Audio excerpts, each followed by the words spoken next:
When married couples fight, is it a sign of a crumbling marriage? Well, my next guest says there can actually be a healthy space between conflict and resolution, and that it's how we fight that really matters. So Studio 5 marriage and family contributor Dr. Liz Hale is here to help us fight the good fight and leverage better conflict for a better connection. Hi, Liz. Yes, so good to see see you. Amy. Okay, so I have always believed this, but fighting not necessarily a bad thing. Well, it's not a bad thing. I mean, think of a fight song from a university, right? Maybe every marriage needs their own fight song, something to cheer them on. When I just think of the definition of fight, it's really overarching, from a tiny squabble to a big courtroom battle.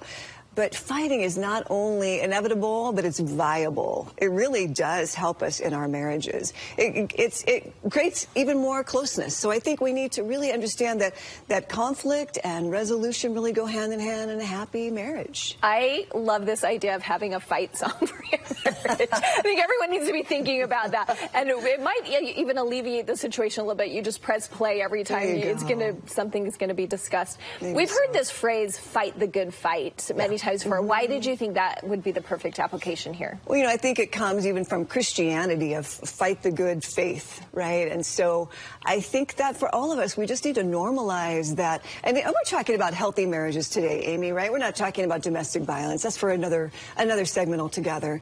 But these are for healthy people who have healthy marriages, and they want to create a closer connection. And there's just really kind of no other way. It's not just dealing with disagreements. It's really about fighting for your marriage and fighting together. I love that, fight for your marriage. Okay, so you say we need to fight with heart, and you're going to use that word today to help us learn how to do this the right way and an effective way. And so we're starting with H, which I think is probably the most important, humility. Humility is always so important and maybe the hardest thing for people as they have disagreements. Yeah, that's so true. Take ownership, right, of what is your fault. We each need to be responsible for our own reactions. So let's say that even in a marriage, you have a partner who's 99% responsible. Take responsibility for your 1%. I can think of a gal that I'm working with right now. Her husband has had multiple affairs, and yet it's been hard for her, but she's been willing to look at the 1%. You know, she had some pretty caustic words in their marriages. And suddenly when she was able to just own and clean up her side of the street, she feels so much better about it. And she's not paying attention to his side of the street nearly as much, when she could truly give a big apology to him of like, man, I was not kind to you during those days. So humility is key. Humility, and 99%. When you first said 99% responsible, I was thinking a good thing. You're saying when one person holds the majority of the responsibility, the other person always holds a little bit, at least. I'm never without my side. Even if it's a response, I'm always responsible. And that's where your next one comes in, because we have to see the other person's side. Empathy. Yeah, that empathy is so important, isn't it? And imagine yourself in your partner's shoes. You know, God gave us a mouth that closes and ears that don't for a reason, right? I love that. John Gottman will often say to say to your partner, baby, when you're hurting, the whole world stops and I listen. I'm all for you. When I think about this empathy, you know, in marriage therapy, instead of asking couples, well, tell me what your side of this fight was, what I do is say instead, tell me what your partner's side of the fight was. You know, how did she think and feel?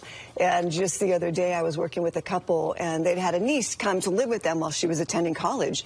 And it didn't take this niece very long to figure out that the one she needs to ask favors of is the uncle. The aunt will often say no, but that really started to create some friction for this couple. And so when I said to him, I said, what do you think has been her experience? The wife meaning of this fight and this disparaging disagreement. And he said, well, it was hard for him to say, Amy, but he said, I think she's jealous of this niece.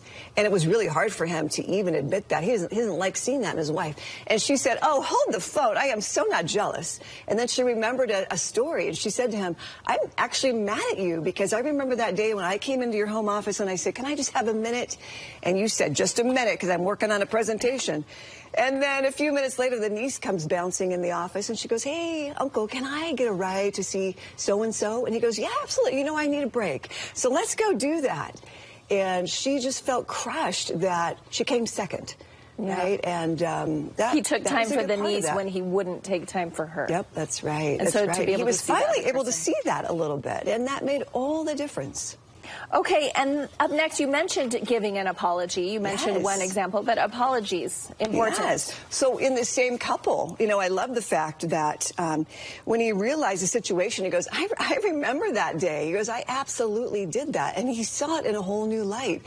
And just the relief on his face, Amy was like, oh my gosh, she's not like her mother. You know, she is still my sweet wife, and that made all the difference to her also when he could say, I am really sorry I did that to you. Makes perfect sense. That's all it takes. No wonder you felt that way. One little sentence. No wonder. Your R for this is respect. Building that trust, having that respect, so important in a marriage. Yeah, it is. And you know, we all have these enduring vulnerabilities. Some people call them triggers, right? Events from the past that come up in real time.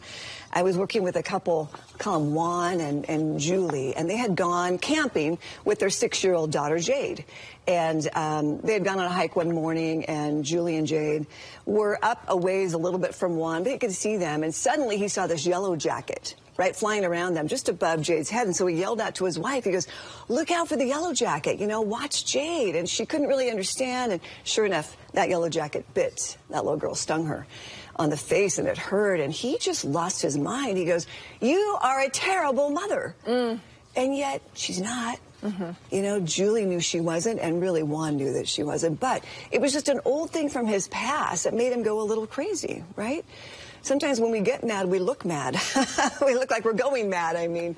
But he realized that when he was a child, he was one of 7, middle child, and he felt like people just kind of ignored him. He got passed over around the age of 10. He remembers going to school without a winter coat. And he just made a pact to himself, when I am a parent, I'm going to give my children every need possible, right? I'm going to do the best job I can and find a woman who does the best job she can. So it was quite humbling for him to understand, oh my gosh, I really blew it. I really can see where all that energy came from. Yeah. And it was good for her also to say, oh, so you're not going mad. I'm grateful. And it helps you be a lot more patient with your partner. Patient. And that is so important. And your last one, we have just a few minutes. Okay. So I just want to throw in, trust is your last one. Yes, trust Remember is so that key, heart, and I think we'll do much better. Thank you so much, Liz, for your time today. Thank you, Amy. Nice job.